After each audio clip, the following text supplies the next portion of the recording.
En medio del desierto más árido del mundo antiguo, donde la arena abrasa y el silencio pesa como una losa, un hombre entra en una cueva, buscando respuestas.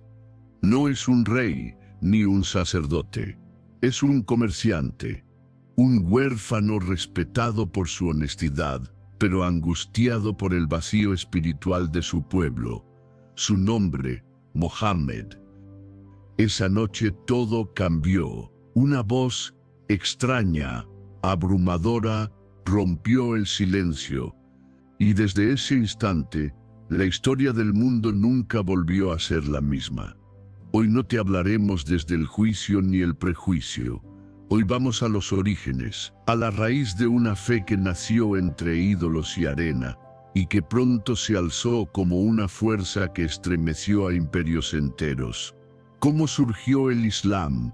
¿Qué ocurrió realmente en esos primeros años? ¿Y por qué esta historia sigue marcando el rumbo del mundo hasta hoy? Acompáñanos en este viaje. Y si sientes que este conocimiento importa, apóyanos con un me gusta y comparte este video. Porque entender el origen es comenzar a entender el presente. El contexto de la península arábiga preislámica. Para entender la magnitud de la tormenta que estaba a punto de desatarse, primero debemos viajar al mundo que la vio nacer, la península arábiga del siglo VI después de Cristo. Un vasto océano de arena y roca, aparentemente aislado, pero en realidad un cruce de caminos vital para el mundo antiguo. Imaginen las grandes arterias comerciales que conectaban los gloriosos imperios de Bizancio, el heredero de Roma, con el poderoso imperio sasánida de Persia. Por estas rutas, serpenteando a través del desierto, no solo viajaban la seda, las especias y el incienso, viajaban las ideas. Las caravanas, con sus cientos de camellos meciéndose al unísono, eran bibliotecas andantes. Sus mercaderes transportaban no solo mercancías valiosas, sino también filosofías, creencias, historias de profetas y reyes. La península era, en esencia, un crisol burbujeante de culturas, religiones y tradiciones ancestrales. Era un lugar peligroso y vibrante, donde la supervivencia dependía de dos cosas: un conocimiento íntimo de los secretos del desierto y una lealtad inquebrantable al clan, a la tribu. Y en el corazón palpitante de estas rutas comerciales, como una joya en medio del desierto, se encontraba una ciudad, la Meca. La Meca no era una ciudad más. Su prosperidad no se debía únicamente a su posición geográfica privilegiada. Su verdadera importancia, su alma, residía en una estructura cúbica, casi modesta en su forma, pero de una trascendencia incalculable, la Kaaba. Este santuario, cubierto por un velo de tela negra y, según las leyendas, adornado con piedras preciosas, era el centro espiritual de toda Arabia. Dentro y alrededor de sus muros se albergaban más de 360 ídolos. Cada uno representaba a la deidad patrona de una tribu diferente, un panteón de dioses y diosas de piedra y madera que atraía a peregrinos de todos los rincones de la península. El poder de la Kaaba era tal que su santidad imponía la paz. Durante los meses sagrados de peregrinación, un pacto no escrito silenciaba las espadas. Las guerras tribales, a menudo brutales y perpetuas, se suspendían. Era un tiempo de tregua, de comercio y de intercambio, un periodo de paz garantizado por la reverencia compartida hacia este lugar. La sociedad que protegía este santuario estaba organizada en torno a un sistema tribal férreo. La identidad de un individuo no era personal, era colectiva.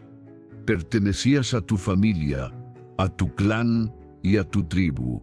La solidaridad del grupo, conocida como Asabiyá, era el único seguro de vida. Un insulto a un miembro era un insulto a todos, y la venganza, una deuda de honor que podía transmitirse por generaciones. Cada tribu tenía su propio jefe, sus propias alianzas, sus propias deidades y su propio código de honor, a menudo no escrito pero grabado a fuego en el corazón de cada guerrero. En esta cultura oral, la palabra tenía un poder inmenso y los maestros de la palabra, los poetas, eran las superestrellas de su tiempo. Eran venerados como los guardianes de la historia, los cronistas de las batallas y los defensores del honor tribal. En los mercados anuales, como el famoso mercado de Ucad, no solo se comerciaba con bienes, se celebraban las más feroces competencias poéticas, eventos que atraían a las mentes más brillantes de la península. Allí, las palabras se convertían en armas, y una oda bien compuesta podía enaltecer a una tribu hasta los cielos o hundirla en la vergüenza para siempre. Sin embargo, sería un error pensar que este paisaje religioso era exclusivamente politeísta. Bajo la superficie de la adoración de ídolos, otras corrientes espirituales fluían con fuerza. Comunidades judías, descendientes de aquellos que huyeron de las persecuciones romanas siglos atrás, habían encontrado refugio en los oasis de la península. Como en la ciudad de Yatrib, vivían según sus leyes, estudiaban la Torá y esperaban a su Mesías. También había cristianos, principalmente nestorianos y monofisitas, ramas del cristianismo consideradas heréticas por Bizancio. Habían establecido iglesias y monasterios en las fronteras norte y sur de la península, y sus monjes y misioneros interactuaban con las tribus árabes, compartiendo las historias de Jesús y los profetas. Y quizás la corriente más intrigante de todas era la de los hanifs. Estos eran individuos ascéticos, pensadores solitarios que en una búsqueda espiritual personal habían rechazado el politeísmo de sus tribus. No eran judíos ni cristianos, pero buscaban al Dios único de Abraham el patriarca, que según la tradición árabe había construido la Kaaba original junto a su hijo Ismael. Practicaban una forma de monoteísmo intuitivo y puro, como si presintieran la inminente llegada de un gran cambio. En este mundo complejo, la posición de la mujer era un mosaico de contradicciones. Por un lado, había mujeres como Jadilla, de quien hablaremos en profundidad, que eran empresarias exitosas, dueñas de su destino económico y social. Pero por otro, muchas mujeres vivían bajo severas restricciones patriarcales. En algunas tribus, la terrible práctica del infanticidio femenino existía, un reflejo sombrío de las duras condiciones económicas del desierto, donde una boca más que alimentar podía ser una sentencia de muerte. A pesar de ello, la historia también nos habla de mujeres líderes, de sacerdotisas poderosas y de poetisas aclamadas que desempeñaban roles cruciales en sus comunidades. Este era el mundo, complejo, violento, poético y espiritualmente inquieto, que sería el escenario del nacimiento del Islam. Un entendimiento profundo de este contexto es fundamental para comprender la naturaleza revolucionaria de las reformas que estaban por venir. La juventud del profeta. En el año 570 de la era cristiana, un año que pasaría a la historia árabe como el año del elefante, mientras los imperios de Bizancio y Persia se observaban con recelo, ajenos al drama que se gestaba en sus fronteras del sur, nació en la Meca un niño destinado a cambiar el curso de la historia. Su nombre era Mohammed ibn Abdullah. Pertenecía al clan de los Banu Hashim, una rama respetada pero no la más acaudalada de la poderosa tribu Quraysh, la tribu que ostentaba el control de la Meca y el lucrativo negocio de la peregrinación a la Kaaba. Su linaje era noble, pero su llegada al mundo estuvo envuelta en la sombra de la tragedia. Su padre, Abdullah, un joven comerciante, había muerto meses antes de su nacimiento durante un viaje de negocios, dejando a su joven esposa, Amina, sola para criar al futuro profeta. La orfandad fue la primera de muchas pruebas que el destino le depararía.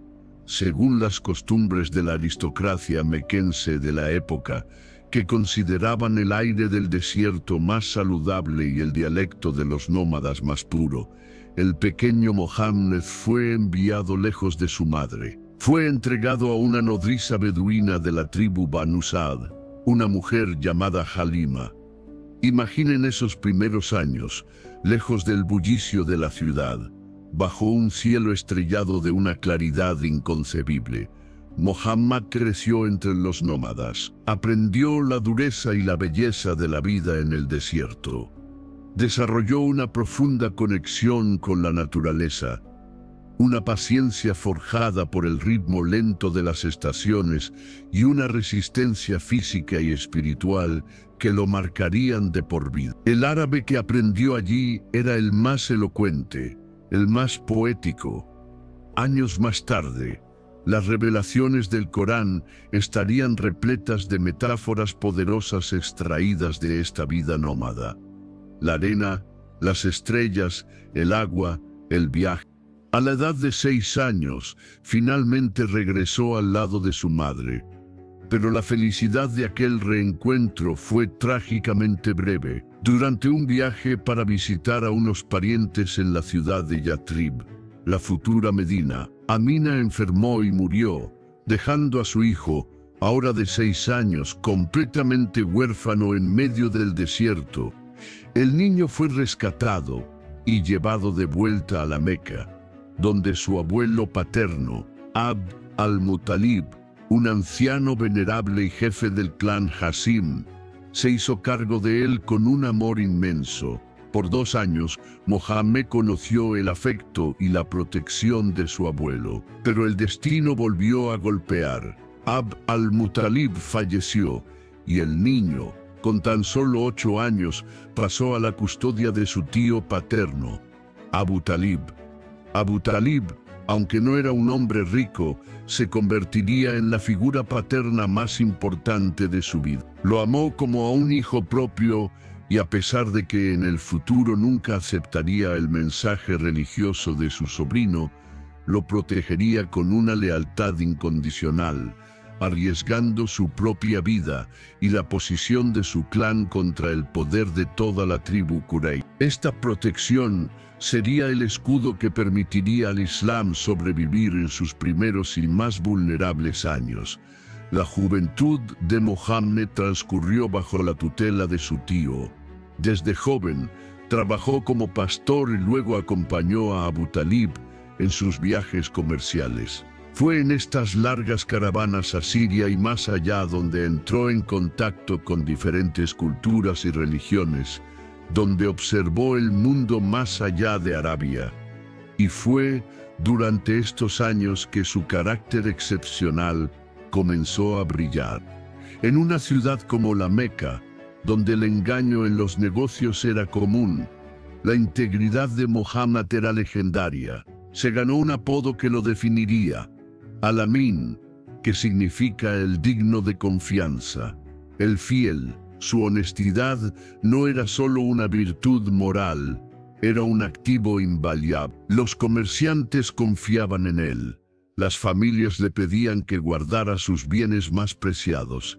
Además de su honestidad, poseía una sabiduría natural y una asombrosa habilidad para la mediación. Era capaz de resolver las disputas tribales más enconadas con una calma y una justicia que dejaban a todos satisfechos. Su reputación de hombre íntegro y sabio crecía día a día, y esa reputación llegó a oídos de una de las personalidades más notables de la Meca, una mujer llamada Khadija bint Khuwaylid.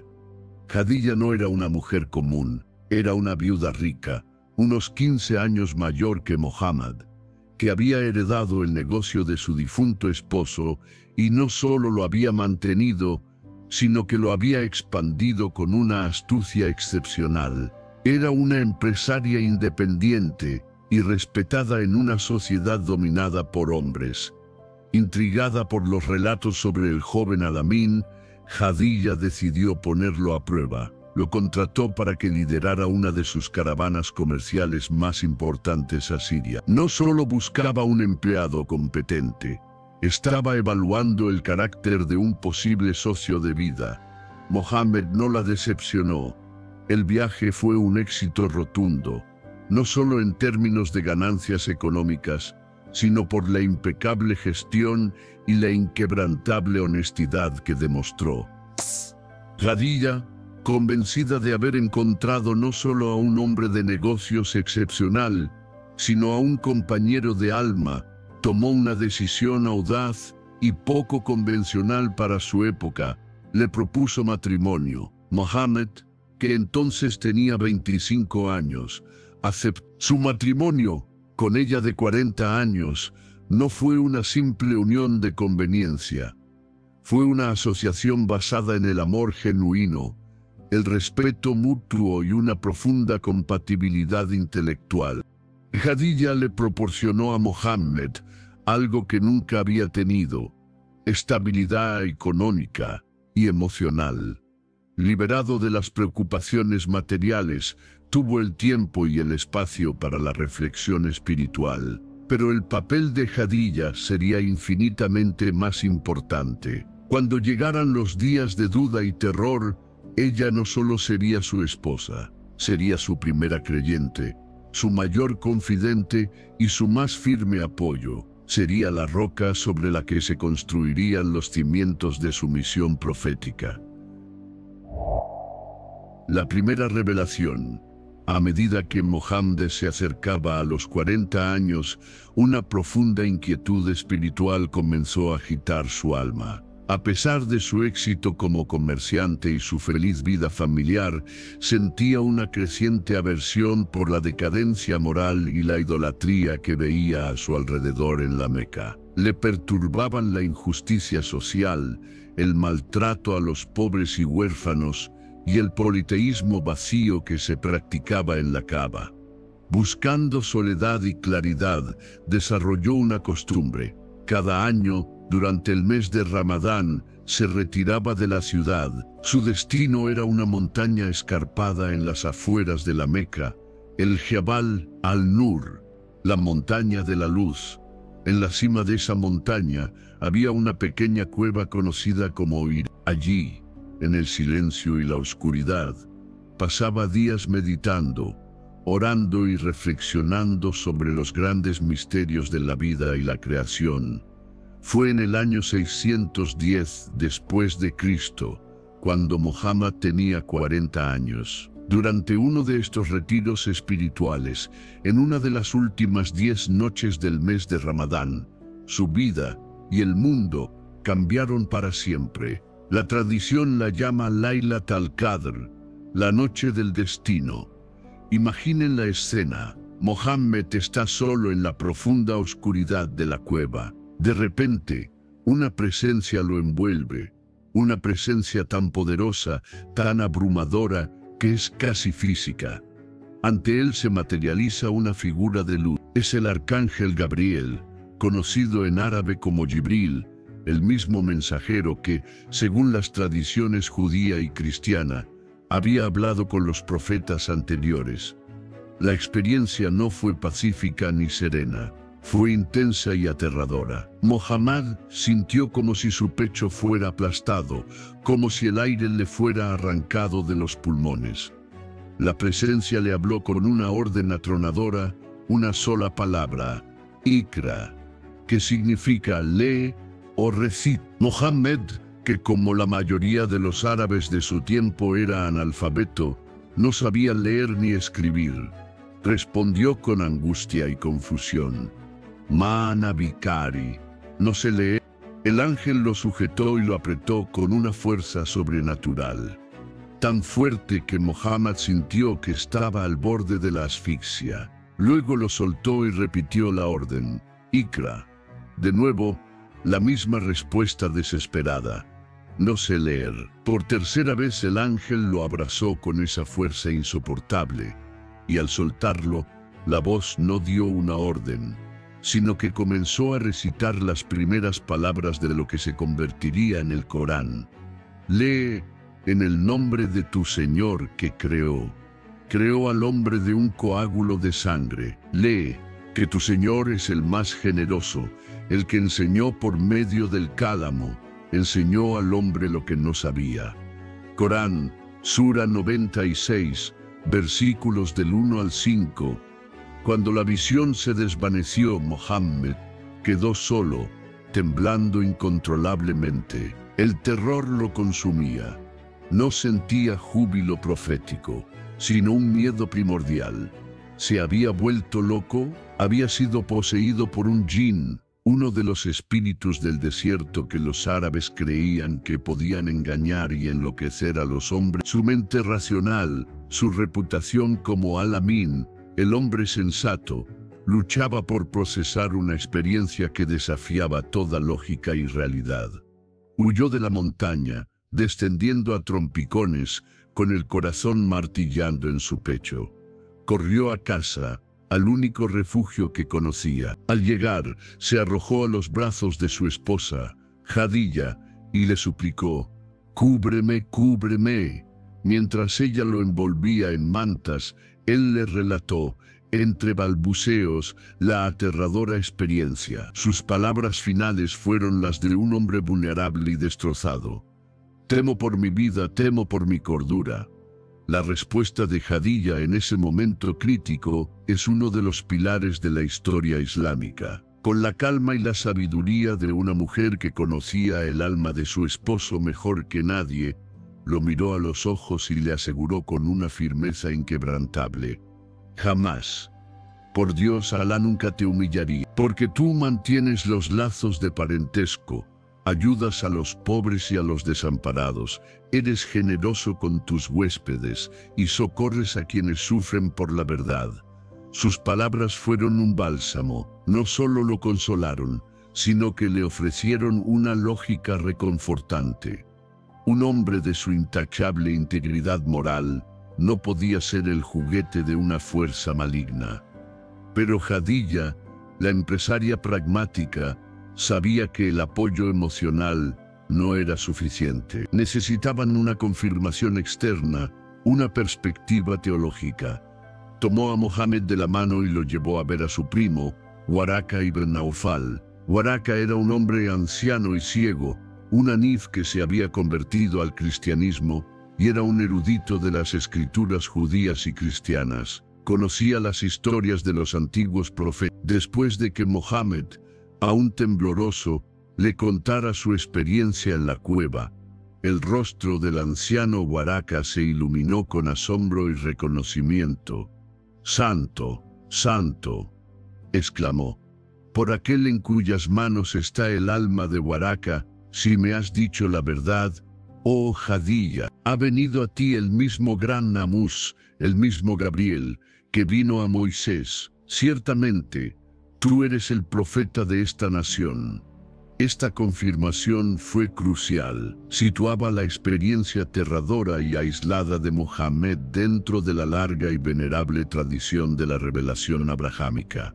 No estaba loco, estaba siguiendo los pasos de Moisés y de Jesús. Pero Waraka, con la sabiduría que dan los años y el conocimiento de la historia, también le dio una advertencia sombría: «Desearía ser joven y estar vivo cuando tu pueblo te expulse». Mohammed, incrédulo, preguntó: «¿Me expulsarán?».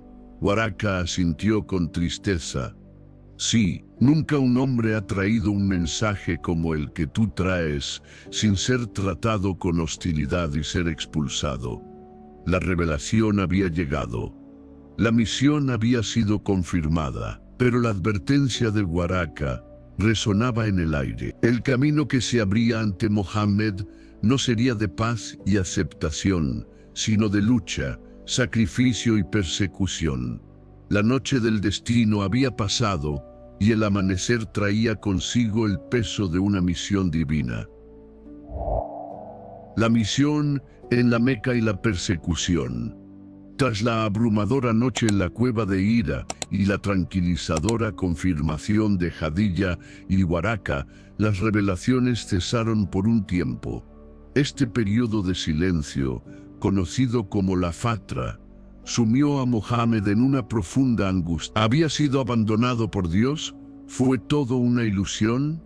Pero entonces, la voz regresó, más clara y poderosa que antes, trayendo consigo nuevos versículos del Corán y la orden inequívoca de comenzar a predicar. Los primeros años de su misión profética en la Meca fueron un periodo de crecimiento lento, cauteloso y secreto. Su mensaje, en su forma más pura y simple, era radical. La ilaha illallah. No hay más Dios que Dios. Un llamado al monoteísmo estricto en una ciudad que vivía del politeísmo. El círculo inicial de creyentes era íntimo, casi familiar. La primera persona en aceptar el Islam fue, por supuesto, su esposa Jadilla, cuya fe inquebrantable fue su ancla. Le siguió su joven primo, Ali ibn Abi Talib, un niño que vivía bajo su tutela y que creció con el mensaje del Islam en su corazón.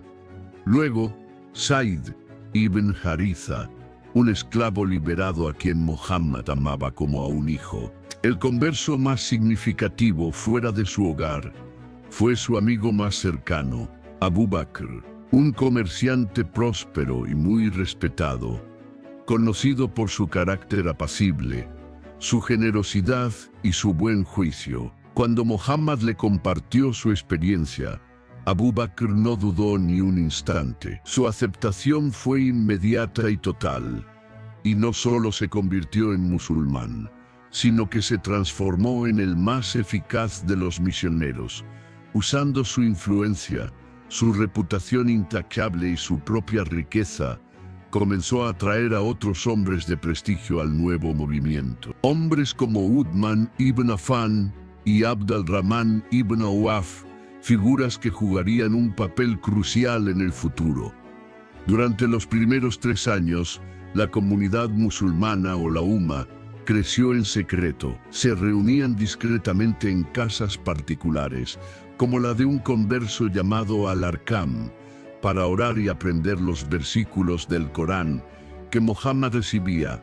Eran una hermandad secreta, unida por una fe que los separaba del resto de su sociedad.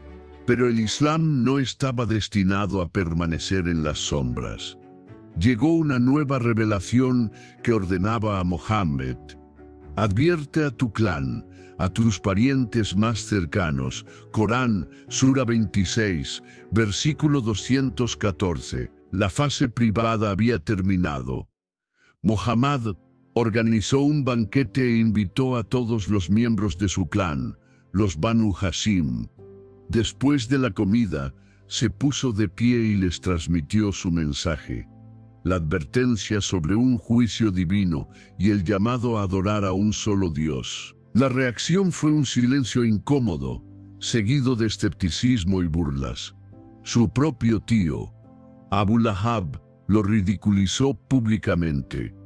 ¿Cómo podía este hombre, su sobrino, a quien habían visto crecer, afirmar ser un mensajero de Dios? Era inconcebible. En medio de las risas, solo una voz se alzó en su defensa, la de su joven primo Ali, que con la audacia de la juventud prometió ser su ayudante y protector. El paso definitivo de movimiento privado a religión pública ocurrió cuando Muhammad recibió la orden de predicar abiertamente a toda la gente de la Meca. Comenzó a ir a la Kaaba, el corazón del politeísmo, y a los mercados, y allí, con una valentía asombrosa, proclamó su mensaje, y ese mensaje era revolucionario en todos los niveles imaginables. Religiosamente, era una declaración de guerra contra el panteón de los Quraysh. Afirmaba que los 360 ídolos eran simples trozos de piedra y madera, impotentes e inútiles. Socialmente, predicaba una igualdad radical entre todos los seres humanos ante Dios, sin importar su tribu, su estatus o su riqueza. Esto era un ataque directo a la jerarquía tribal aristocrática que sustentaba el poder de la élite de la Meca. Económicamente, condenaba prácticas comerciales deshonestas como la usura y exigía justicia y caridad para los pobres, los huérfanos y las viudas. La élite de la Meca, los líderes de la tribu Quraysh, no tardaron en percibir la amenaza existencial que representaba el Islam. Su oposición no era meramente teológica, era una cuestión de poder, dinero y prestigio. El sistema de peregrinación a la Kaaba era la principal fuente de ingresos y autoridad de la Meca. Si el mensaje de Mohammed triunfaba, si los ídolos eran destruidos, su monopolio religioso y su base económica se derrumbaría. Su mensaje igualitario, además, amenazaba con socavar la estructura de poder que los mantenía en la cima. La reacción comenzó con burlas y desprecio, pero a medida que el número de musulmanes crecía, la oposición se volvió más organizada y violenta. La persecución se intensificó. Los primeros en sufrir fueron los más vulnerables, los esclavos, los pobres y aquellos sin la protección de un clan fuerte. La historia de Bilal ibn Rabah, un esclavo de origen etíope, se convirtió en un símbolo eterno de resistencia. Su amo, Umayyah ibn Khalaf, lo torturaba de la forma más cruel para forzarlo a renunciar a su fe. Lo arrastraba al desierto en las horas de más calor, lo arrojaba sobre la arena ardiente y colocaba una roca pesada sobre su pecho, exigiéndole que negara a Alá y alabara a los ídolos. Pero Bilal, con los labios resecos y apenas pudiendo respirar, solo repetía una y otra vez: Ad, Ad, uno. Su resistencia fue tal que finalmente Abu Bakr lo compró y le concedió la libertad. Bilal se convertiría en el primer almuédano del Islam, la persona encargada de llamar a la oración. Otros, como la familia de Yasir, sufrieron un destino aún más trágico. Yasir y su esposa Sumaya fueron torturados hasta la muerte, convirtiéndose en los primeros mártires del Islam. La persecución se volvió tan sistemática y brutal que en el año 615, Mohammed autorizó a un grupo de sus seguidores a buscar refugio en el extranjero. Su destino fue Abisinia, el actual Etiopía, un reino cristiano gobernado por un rey justo conocido como el Negus. Esta primera migración, o híjira, fue una prueba de la universalidad del mensaje islámico y de su capacidad para encontrar afinidad y protección incluso entre los cristianos, que reconocían en las enseñanzas del Corán sobre Jesús y María sus propias raíces abrahámicas. La élite de Quraysh, furiosa, envió una delegación a Abisinia para exigir la extradición de los refugiados. Pero tras escuchar a los musulmanes recitar los versículos del Corán sobre María, el rey Negus se negó a entregarlos, ofreciéndoles su protección. El Islam había encontrado su primer santuario, pero para los que se quedaron en la Meca, la prueba más dura aún estaba por llegar. La Hégira, la migración a Medina, de vuelta en la Meca. La situación para Muhammad y sus seguidores empeoraba día a día. La exitosa huida a Abisinia enfureció aún más a la élite Quraysh. Decidieron intensificar la presión. Impusieron un boicot social y económico total contra el clan de Mohammed, los Banu Hashim, y contra cualquiera que los apoyara. Nadie podía casarse con ellos, comerciar con ellos o venderles comida. Durante 3 largos y penosos años, la pequeña comunidad musulmana y sus protectores vivieron aislados, enfrentándose al hambre y la miseria. El boicot finalmente se levantó, pero la tragedia golpeó de nuevo. En un corto periodo de tiempo, Mohammed perdió a las dos personas que habían sido sus mayores protectores. Primero, su amada esposa Jadilla, su roca y su primera creyente, falleció. Poco después, su tío y escudo, Abu Talib, también murió. Este año, el año 619, fue conocido como el año de la tristeza. Sin la protección de Abu Talib, Mohammed quedó expuesto a la hostilidad directa de sus enemigos. Los insultos se convirtieron en agresiones físicas. El futuro del Islam en la Meca parecía sombrío, casi imposible.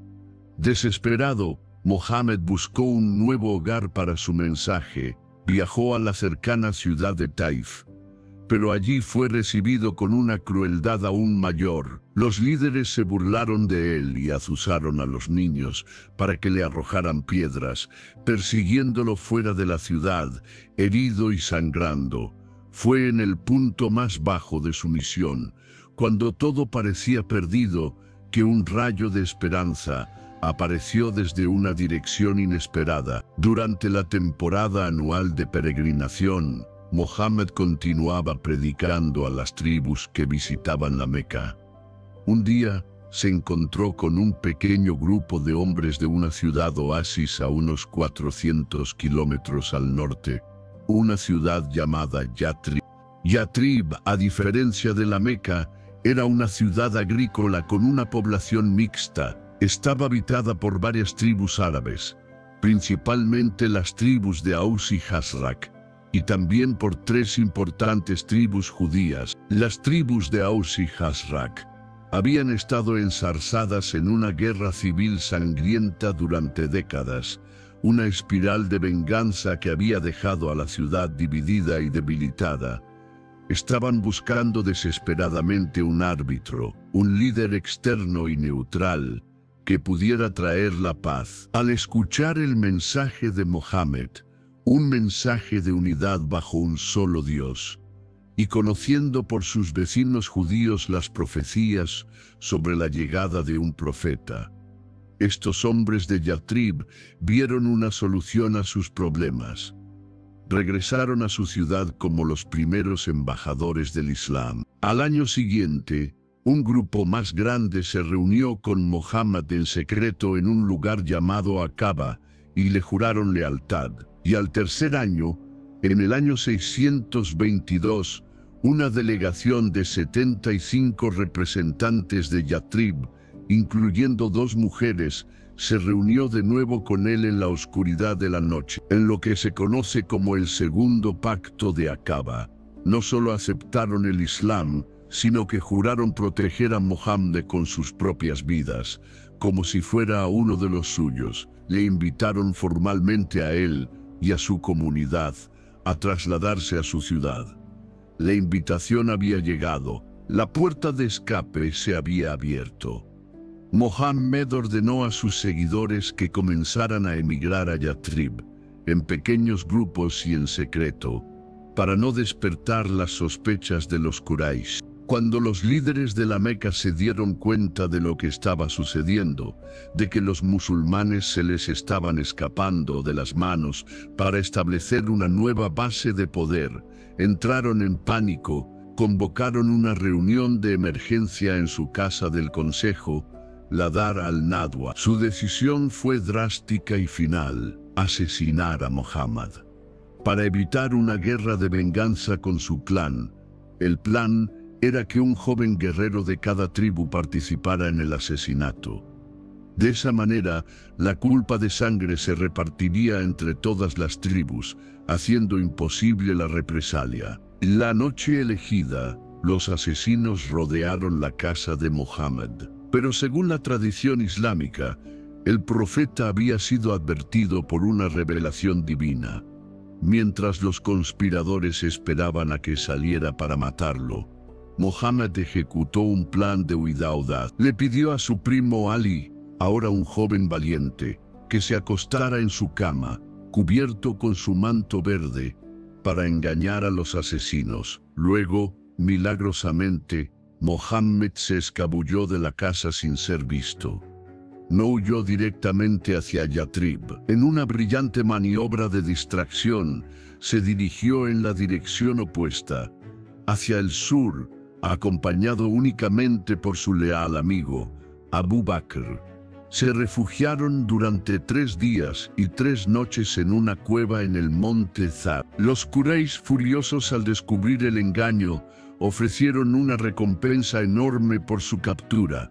Rastreadores expertos peinaron el desierto. En un momento, llegaron hasta la misma boca de la cueva. Abu Bakr, aterrorizado, susurró: «Si alguno de ellos mira hacia abajo, nos verá». Muhammad, con una calma absoluta nacida de la fe, le respondió con palabras que se han vuelto inmortales en el Islam: «La tasan, inallaha ma'ana». No te aflijas, Abu Bakr. Dios está con nosotros. La tradición cuenta que una araña tejió su tela en la entrada de la cueva, y una paloma anidó y puso sus huevos justo allí, convenciendo a los perseguidores de que nadie podría haber entrado recientemente. Después de 3 días, cuando la búsqueda se enfrió, continuaron su viaje. Fue una travesía ardua de 8 días a través del implacable desierto, guiados por un experto no musulmán. Finalmente, llegaron a las afueras de Yatrib. La noticia de su llegada se había extendido y toda la ciudad salió a recibirlos. Hombres, mujeres y niños, los que habían emigrado de la Meca, los muhayirín y los habitantes locales de Yatrib, los ansar o los auxiliadores, se alinearon en las calles, cantando un himno de bienvenida que todavía se canta hoy. Talá al-Badru alaina. La luna llena se ha alzado sobre nosotros. Este evento, esta migración, es la Hégira. No fue una simple huida, fue una transición estratégica y transformadora. Marcó el fin de la era de la persecución y el comienzo de la era de la construcción del Estado. Su importancia es tan fundamental que el calendario islámico no comienza con el nacimiento de Mohammed, ni con la primera revelación, sino con este momento, el año 1 de la Hégira. La ciudad de Yatrib fue renombrada como Madinat al-Nabi, la ciudad del profeta, o simplemente Medina. Mohammed no llegó como un refugiado suplicante, llegó como un líder invitado, un estadista y un profeta, con la monumental tarea de transformar una ciudad dividida por la guerra en la primera sociedad islámica de la historia. La fundación de la comunidad en Medina. Salida de Mohammed a Medina no fue simplemente un cambio de ubicación, fue el comienzo de un audaz experimento social y político sin precedentes en la historia de Arabia. Por primera vez, los lazos de una fe compartida iban a reemplazar a los ancestrales e inquebrantables lazos de sangre y tribu como fundamento de la sociedad. La tarea era monumental: forjar una nación a partir de refugiados, antiguos enemigos y diversas creencias religiosas. La primera acción de Mohammed fue simbólica y práctica a la vez. Designó un terreno y junto a sus seguidores comenzó a construir la primera mezquita del Islam, la mezquita del profeta. Este no era un edificio ostentoso. Fue construido con troncos de palmera como columnas, ladrillos de barro y un techo de hojas de palma. Pero su simplicidad desmentía su importancia. La mezquita no era solo un lugar para la oración. Se convirtió en el centro neurálgico de la nueva comunidad. Era el parlamento donde se tomaban las decisiones políticas, el tribunal donde se impartía justicia, la escuela donde se enseñaba a leer y escribir, e incluso un refugio temporal para los más pobres. Adosados a sus muros, se construyeron pequeños apartamentos para el profeta y sus esposas. El diseño abierto y funcional de la mezquita reflejaba los principios de igualdad y comunidad del Islam. Sí, poco después de su llegada, una revelación divina cambió la dirección de la oración, la Qibla. Hasta entonces, los musulmanes rezaban mirando hacia Jerusalén, en un gesto de conexión con las tradiciones judía y cristiana. La nueva orden era rezar en dirección a la Kaaba en la Meca. Este cambio fue profundamente significativo. Declaraba la independencia espiritual del Islam. Ya no era una secta que buscaba la validación de las religiones abrahámicas más antiguas. Era una fe distinta, con su propio centro sagrado y su propia identidad. El siguiente desafío era la integración de los muhajirín, los inmigrantes de la Meca que habían dejado todo atrás, con los ansar, los residentes de Medina que los habían acogido. Para resolver el problema económico y social, Mohammed instituyó un sistema ingenioso y conmovedor, la muakat o la hermandad. Cada inmigrante fue emparejado con un habitante local, y no de forma simbólica. Se declararon hermanos en la fe. Los ansar, en un acto de generosidad extraordinaria, compartieron sus hogares, sus negocios y sus riquezas. Un ansar con 2 casas ofrecía una a su hermano muhajir. Un comerciante dividía su negocio por la mitad. Esta política no solo solucionó una crisis económica, sino que tejió lazos emocionales profundos que fusionaron a los 2 grupos en una sola comunidad unida, disolviendo las viejas identidades tribales. Pero Medina era una ciudad compleja. Además de los musulmanes, albergaba a las poderosas tribus judías de los Banu Kainuka, Banu Nadir y Banu Qurayza, así como a árabes que aún eran paganos. Gobernar esta diversidad requería un marco legal. Y aquí Mohammed demostró su genio como estadista. Promulgó un documento que hoy los historiadores conocen como la Constitución de Medina o el Pacto de Medina. Este documento es considerado por muchos como una de las primeras constituciones escritas de la historia y un notable estatuto de ciudadanía y derechos humanos para su tiempo. Establecía que todos los habitantes de Medina, musulmanes, judíos y paganos, constituían una sola comunidad, una umma, frente al resto del mundo. Garantizaba la libertad religiosa, declarando explícitamente, para los judíos su religión y para los musulmanes la suya. Establecía un sistema de defensa mutua. Todos los grupos debían contribuir a la defensa de Medina si era atacada, y designaba a Mohammed como la autoridad final para arbitrar cualquier disputa importante, institucionalizando su rol, no solo como profeta, sino como líder político y judicial de la ciudad.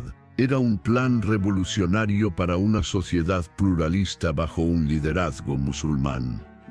Sin embargo, la paz era frágil. La Meca no había olvidado ni perdonado. La creciente fuerza de la comunidad musulmana en Medina era una amenaza directa para sus rutas comerciales y su prestigio. El enfrentamiento era inevitable.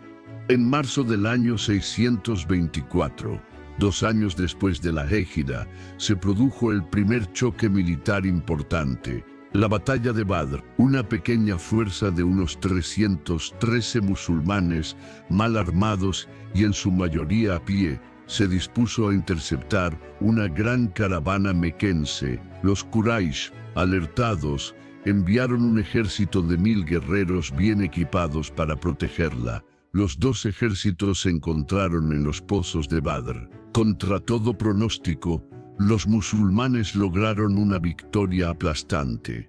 Muchos de los líderes más importantes de Quraysh murieron en la batalla. El Corán interpretó esta victoria no como un triunfo militar, sino como una señal divina, una confirmación de la verdad de la misión de Mohammed. Badr transformó la percepción de los musulmanes en toda Arabia. Ya no eran un grupo de refugiados, eran una fuerza militar y política a tener en cuenta, bendecida por Dios. La Meca, humillada y sedienta de venganza, regresó un año después, en 625, con un ejército de 3000 hombres. La batalla tuvo lugar en el monte Uhud, a las afueras de Medina. Inicialmente los musulmanes parecían encaminados a otra victoria, pero un grupo de arqueros a quienes Mohammed había ordenado estrictamente no abandonar su puesto, desobedecieron para unirse al reparto del botín. La legendaria caballería mequense, liderada por el genio táctico Khalid ibn al-Walid, que más tarde se convertiría al Islam, aprovechó esta brecha, rodeó al ejército musulmán y atacó por la retaguardia. La batalla se convirtió en una derrota táctica para los musulmanes. El propio Mohammed fue herido. La lección de Uhud fue dolorosa pero valiosa. La victoria no estaba garantizada, y la disciplina y la obediencia eran tan importantes como la fe. El enfrentamiento decisivo llegó 2 años más tarde, en 627, en la batalla del foso Handak. La Meca había reunido una confederación masiva de tribus, un ejército de 10.000 hombres, con el objetivo de aniquilar a los musulmanes de una vez por todas. Ante una fuerza tan abrumadora, Mohammed adoptó una estrategia defensiva innovadora, sugerida por uno de sus compañeros, Salmán el Persa. En lugar de salir a campo abierto, ordenó excavar una profunda zanja o foso a lo largo de los accesos del norte de Medina, el único lado no protegido por formaciones rocosas. Esta táctica, desconocida en la guerra árabe, frustró a la caballería de la Confederación. El asedio se prolongó durante semanas. Finalmente, el mal tiempo, las tensiones internas y la escasez de suministros hicieron mella en el ejército sitiador, que se retiró sin haber logrado nada. La victoria sin apenas combatir demostró que la inteligencia y la estrategia podían superar la fuerza bruta. Un año después, en 628, Mohammed sintió que era el momento de hacer un movimiento audaz. Anunció su intención de realizar la peregrinación menor a la Meca. Unos 1.400 musulmanes, desarmados y vestidos solo con la sencilla túnica blanca de peregrino, lo acompañaron. Los mequenses, alarmados, les bloquearon el paso en un lugar llamado Hudaybiyah. La tensión era máxima, un enfrentamiento sangriento parecía inminente. Pero en lugar de forzar el paso, Mohammed optó por la diplomacia. Tras intensas negociaciones, firmó el Tratado de Hudaybiyah. A primera vista, los términos del tratado parecían una humillación para los musulmanes. Debían regresar a Medina sin realizar la peregrinación ese año. Cualquier mequense que huyera a Medina para convertirse al Islam debía ser devuelto, pero un musulmán que apostatara y huyera a la Meca no sería devuelto. A cambio, se acordó una tregua de 10 años y se permitiría a los musulmanes realizar la peregrinación al año siguiente. Muchos de los compañeros de Mohammed, como el impetuoso Umar, estaban indignados, pero Mohammed, con una visión a largo plazo, aceptó, y su visión resultó ser profética. El Corán llamó a este tratado una victoria evidente, y lo fue. La tregua normalizó las relaciones, reconoció al Estado de Medina como un igual, y lo más importante, permitió que el mensaje del Islam se extendiera pacíficamente por toda la península. En los 2 años siguientes, el número de conversos superó a todos los que se habían unido en los 18 años anteriores. El Tratado de Hudaybiyah no fue una derrota, fue el golpe maestro que preparó el camino para la conquista final y pacífica de la Meca. La conquista de la Meca. De tregua de 10 años firmada en Hudaybiyah, aquel tratado que pareció una concesión humillante, pero que en realidad fue una obra maestra de la estrategia. Duró menos de 2. En el año 630 después de Cristo, una tribu aliada de los Quraysh de la Meca atacó a una tribu aliada de los musulmanes de Medina, rompiendo flagrantemente los términos del pacto. La noticia llegó a Medina y Muhammad se encontró en una encrucijada. Podía exigir una compensación o podía reconocer que la tregua estaba rota y que tenía la justificación moral y legal para actuar. Eligió la segunda opción. Vio la oportunidad que había estado esperando pacientemente, la oportunidad de regresar a su ciudad natal, no como un predicador perseguido, sino como un libertador. Pero su respuesta no sería la típica venganza ciega que dictaban las tradiciones tribales árabes. Sería una demostración magistral de poder militar, genio político y sobre todo una magnanimidad que transformaría a sus peores enemigos en sus más leales seguidores. En secreto, Muhammad comenzó a movilizar a sus aliados de toda la península. Reunió un ejército como nunca antes se había visto en Arabia, 10.000 hombres. La marcha hacia la Meca fue imponente. Una procesión triunfal que avanzaba por el desierto, no solo como una expedición militar, sino como el anuncio del amanecer de una nueva era. La estrategia de Muhammad para la conquista fue tan brillante como inesperada. Su objetivo principal no era la batalla, sino evitarla. Quería conquistar los corazones antes que los muros. Utilizó una combinación de guerra psicológica, diplomacia y una abrumadora demostración de fuerza. Mientras su enorme ejército acampaba en las afueras de la ciudad, ordenó que cada soldado encendiera su propia hoguera por la noche. Desde las murallas de la Meca, la visión de 10.000 fuegos iluminando el desierto debió ser aterradora, dando la impresión de un ejército aún más grande e invencible. Al mismo tiempo, envió emisarios a los líderes mequenses. Su mensaje era claro: la resistencia era inútil, pero la puerta del perdón estaba abierta. Prometió una amnistía general para todos los que no se resistieran. Declaró que quien permaneciera en su casa estaría a salvo. Quien buscara refugio en la Kaaba estaría a salvo. Y en un gesto de increíble astucia política, declaró que quien buscara refugio en la casa de su antiguo archienemigo, Abu Sufyan, el líder de los Quraysh, también estaría a salvo.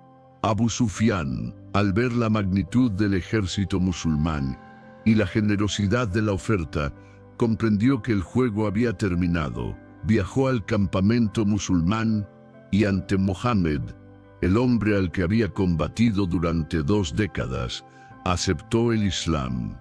El 11 de enero del año 630 después de Cristo, el ejército musulmán entró en la Meca. La conquista fue casi completamente pacífica. Muhammad dividió su ejército para entrar por 4 direcciones diferentes, una maniobra que evitó cualquier foco de resistencia organizada. Entró en la ciudad no como un conquistador orgulloso, sino como un peregrino humilde, con la cabeza inclinada sobre su camella al-Qaswa. Su primera parada fue el lugar que lo había visto nacer y que lo había rechazado: la Kaaba, el santuario sagrado, el corazón espiritual de Arabia, que ahora debía ser purificado del paganismo que lo había corrompido. Montado en su camella, rodeó la Kaaba 7 veces. Luego, con un bastón en la mano, se acercó a los 360 ídolos que la rodeaban. Mientras los iba derribando uno por uno, recitaba un versículo del Corán que sellaba el destino de la antigua era. Di: ha llegado la verdad y la falsedad se ha desvanecido. Ciertamente, la falsedad está destinada a desvanecerse. Corán, Sura 17, versículo 81. La purificación de la Kaaba no fue solo un acto religioso, fue la declaración política de que el monoteísmo había triunfado y que el Islam había llegado para quedarse. Después de la purificación, Mohammed se dirigió a la multitud de mequenses reunidos, a las mismas personas que lo habían perseguido, torturado a sus seguidores y conspirado para asesinarlo. El miedo era palpable en sus rostros. Esperaban una masacre, la venganza que cualquier conquistador árabe habría ejecutado. Pero las palabras de Mohammed los dejaron atónitos. Les preguntó: «Oh pueblo de Quraysh, ¿qué pensáis que voy a hacer con vosotros?» Un líder, temblando, respondió: «Esperamos el bien. Eres un hermano noble, hijo de un hermano noble». Entonces, Mohammed pronunció las palabras que se han vuelto legendarias, un testamento a su carácter y a la esencia de su mensaje. «No hay reproche para vosotros hoy. Que Dios os perdone, pues Él es el más misericordioso de los misericordiosos. Id, pues sois libres». Fue un acto de clemencia sin precedentes. Esta magnanimidad no solo evitó un baño de sangre, sino que conquistó los corazones de sus antiguos enemigos. La conversión masiva de los mequenses al Islam en los días siguientes no fue forzada por la espada, sino inspirada por la abrumadora combinación de la victoria militar y una generosidad personal que desarmaba cualquier resistencia. Figuras prominentes que habían sido enemigos acérrimos, como el propio Abu Sufyan o Khalid ibn al-Walid, el genio militar que había derrotado a los musulmanes en Uhud, o Amr ibn al-As, el astuto diplomático, se convirtieron al Islam, no solo por conveniencia política, sino por un reconocimiento genuino del carácter excepcional de Mohammed. La integración de estos líderes experimentados en las filas musulmanas fortaleció enormemente la capacidad militar y administrativa de la naciente comunidad. La conquista de la Meca fue el punto de inflexión definitivo. Marcó el final de la resistencia árabe organizada contra el Islam. La ciudad que había sido el centro de la oposición se convirtió ahora en el centro espiritual de la nueva fe, y su conquista pacífica envió un mensaje rotundo a toda la península. El conflicto central de Arabia había terminado, y el Islam había salido victorioso. La unificación de Arabia. La noticia de la conquista pacífica de la Meca y la asombrosa clemencia de Mohammed se extendió por toda la península arábiga.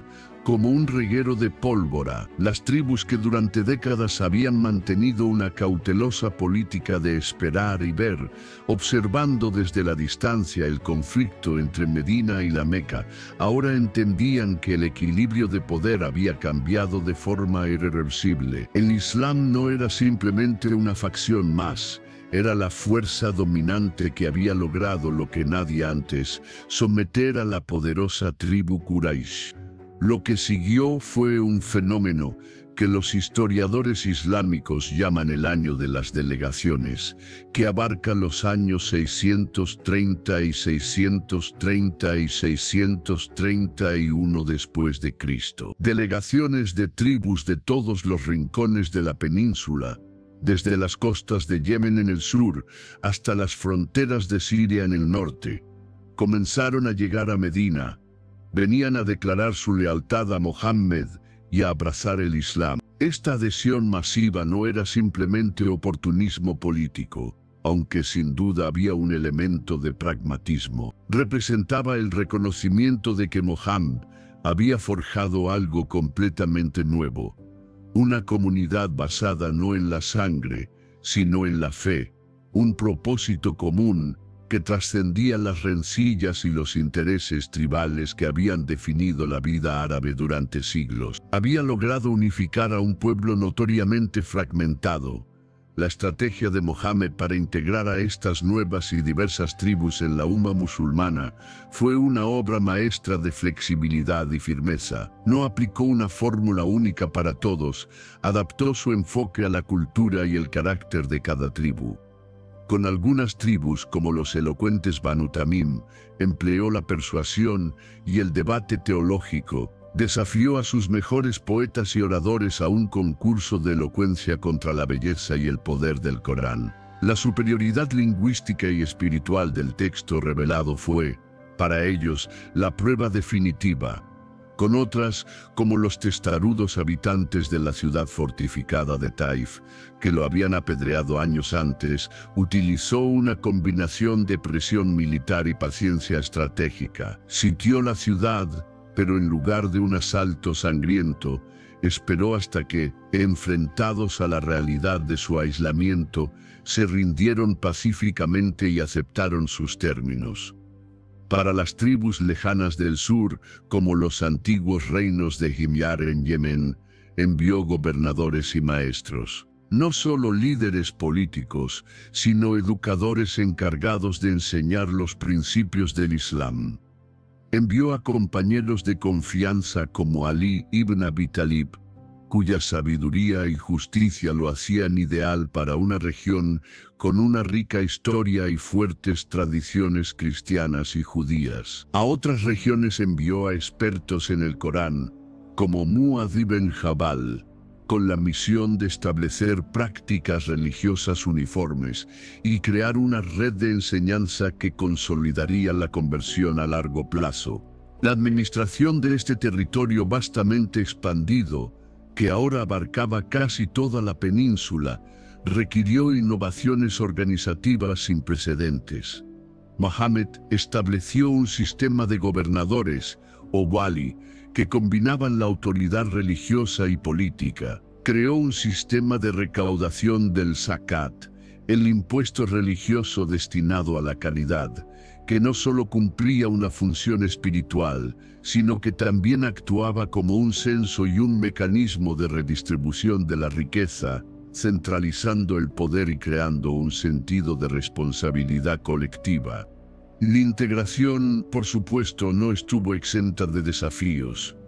Algunas tribus, especialmente en las regiones más remotas, aceptaron el Islam de manera superficial, manteniendo en secreto sus antiguas prácticas y lealtades. Mohammed abordó esta resistencia pasiva con una mezcla de firmeza doctrinal y flexibilidad cultural. Permitió que las tribus mantuvieran muchas de sus costumbres y tradiciones, siempre que no contradijeran los principios fundamentales del Islam, como la unicidad de Dios, pero fue inflexible en los pilares de la fe.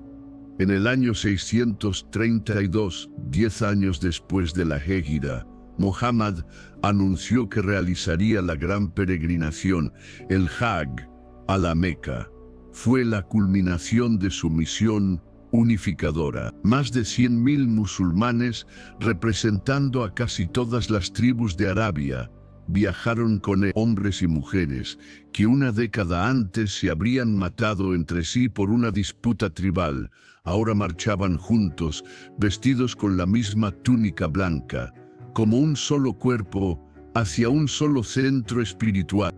En las llanuras del monte Arafat, cerca de la Meca, Mohammed pronunció su sermón final, conocido como la peregrinación de despedida. Sus palabras, dirigidas a esa inmensa y diversa multitud, se convirtieron en su testamento espiritual y en la carta magna de la sociedad islámica.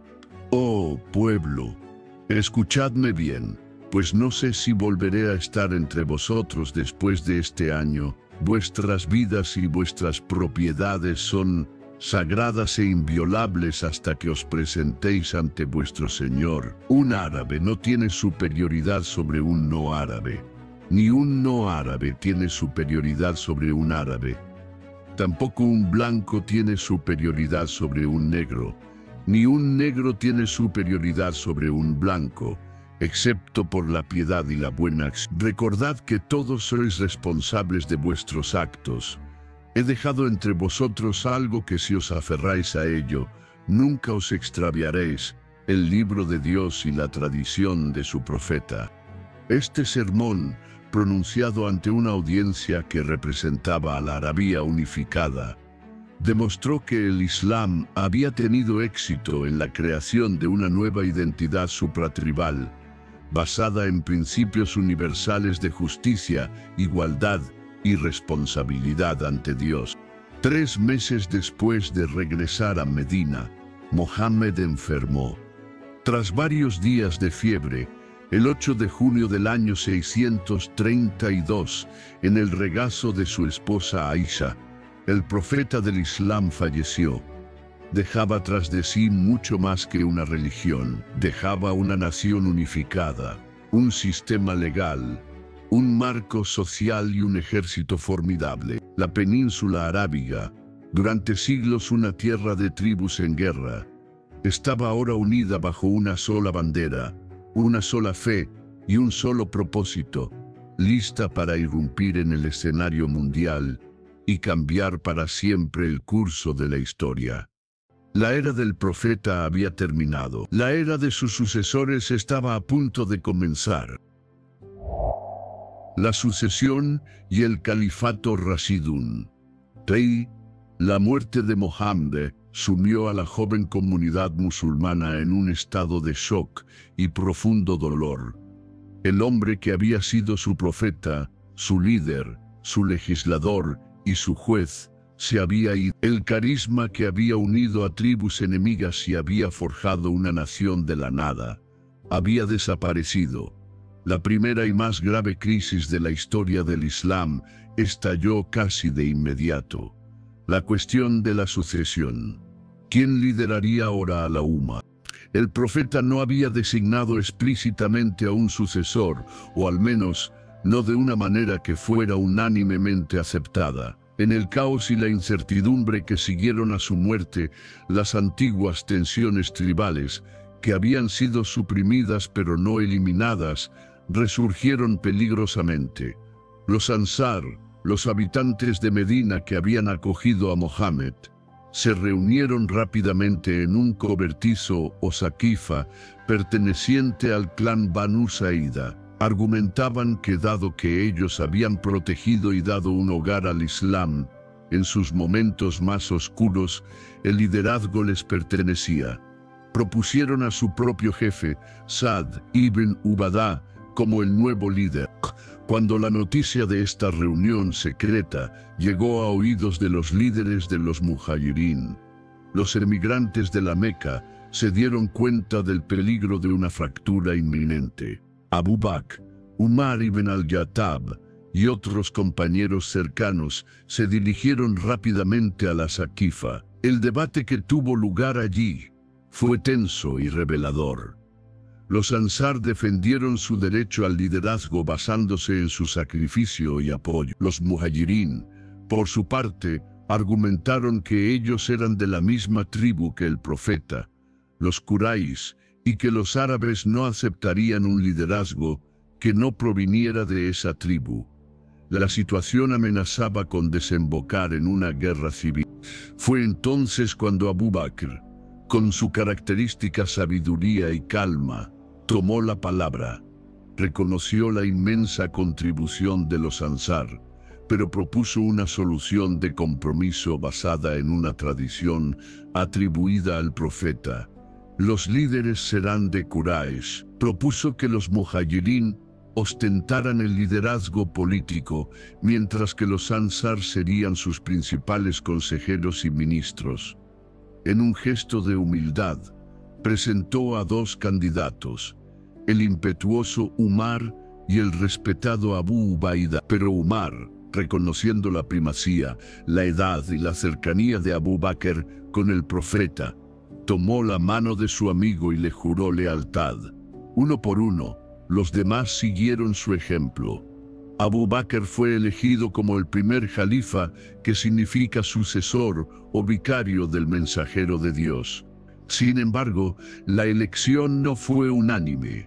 Un grupo significativo de musulmanes, que más tarde serían conocidos como los Shi'at Ali, o el partido de Alí creía que el liderazgo debería haber permanecido dentro de la familia del profeta, sostenían que Mohammed había designado en varias ocasiones a su primo y yerno Ali ibn Abi Talib como su sucesor.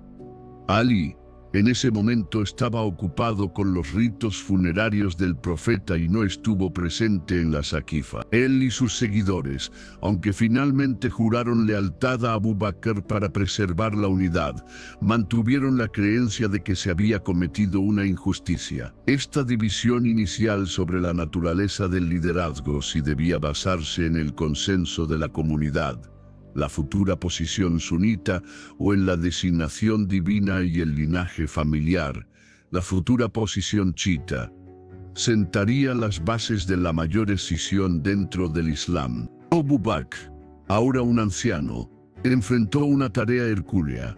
Su califato, que solo duraría 2 años, estaría definido por una crisis que amenazó con desintegrar por completo el Estado Islámico. Las guerras Rida, o las guerras de la apostasía. Muchas tribus árabes habían interpretado su lealtad al Islam como un pacto personal con Mohammed. Con su muerte se consideraron liberadas de ese pacto.